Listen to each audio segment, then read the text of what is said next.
Hello.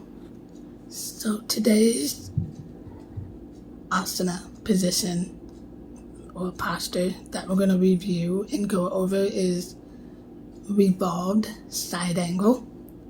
Sanskrit would be Parivrtta Parsvakonasana.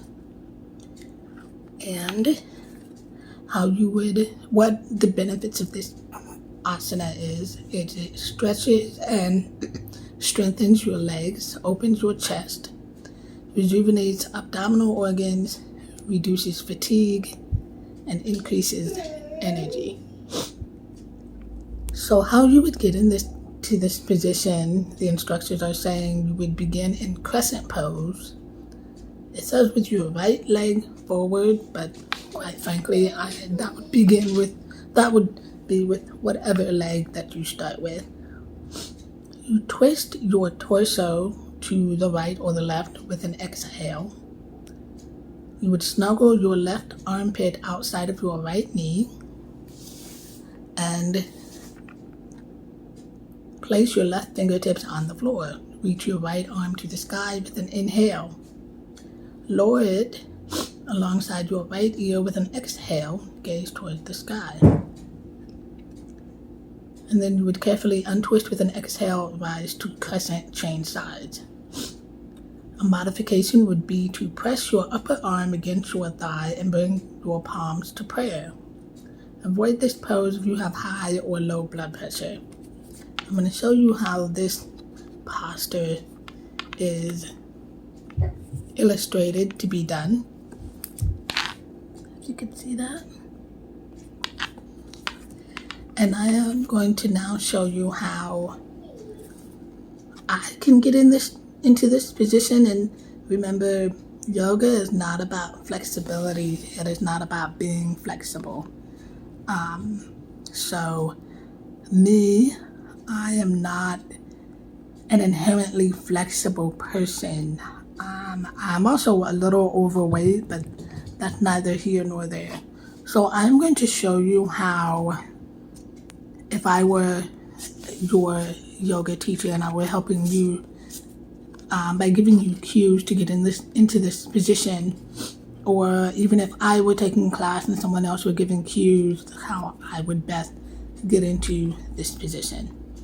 So now, based on that image, I can tell you now, at this point in time, I'm not going to get into that position because I am not as flexible. Now, again, yoga is not about flexibility, and there's no requirement to be flexible beforehand.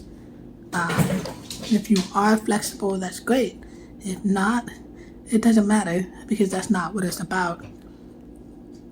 Can it do things to increase flexibility and strength and stability? Absolutely. But it does not do those things inherently by themselves. So, let's go. So, it's saying that you would get into this position from a crescent pose, which would be having one leg in the front and one leg in the back.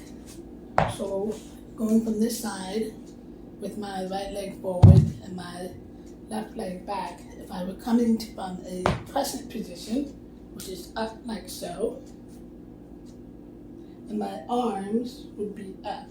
I know you can't see that, but my arms would be up by my ears. That is crescent. So, they are saying your knees should be over your ankle.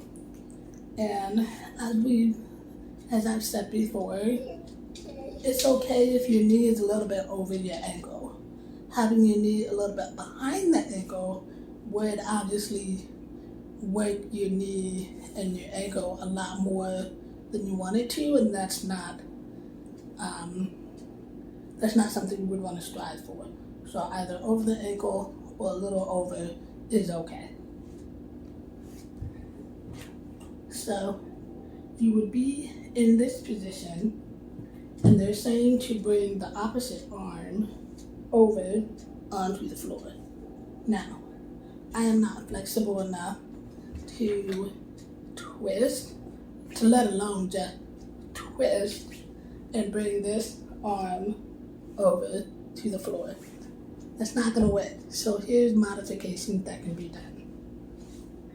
If you have the strength to have both legs, your back knee up off the floor, try and squeeze your glutes and your leg muscles in both legs to stabilize your hips so you're not wobbling.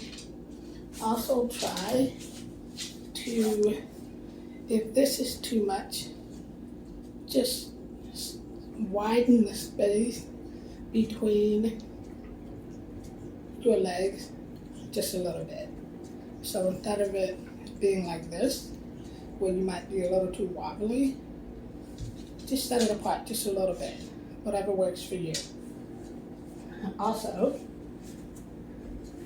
yes, they're saying to be in this position. If you can't get there, that's fine. Drop your back knee. You're still going to reap the same benefits of the position, whether you're in the cued position or not. Eventually, you will get there. Bring your hands in prayer pose and to rest the forearm onto that knee. So it's a little bit of a twist. It's not a full twist, and that's okay. And if you can, to try and bring your heart, the center of your chest, towards your palm prayer. And if you were to do that with your back leg up, it would look like so. Now, let's say a twist is not really optimal.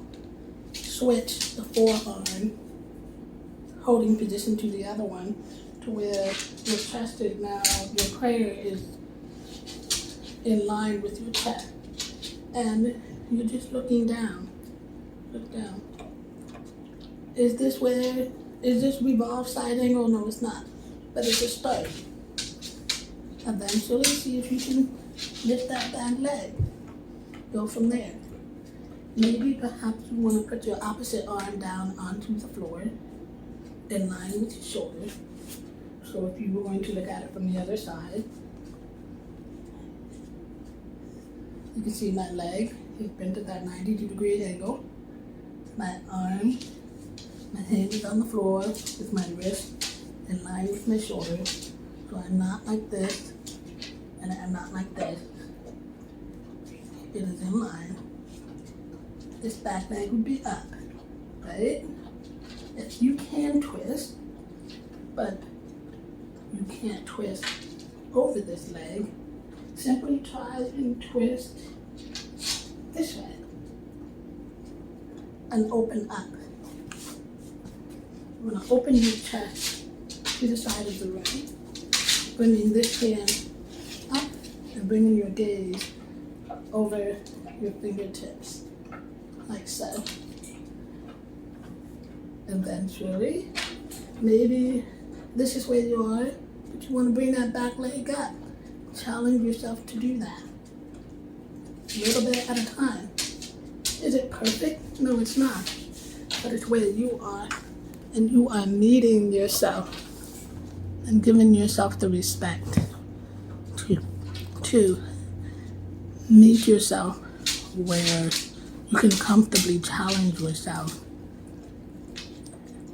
and be a little bit uncomfortable. Because remember, it's okay to be uncomfortable. You don't want to be in pain.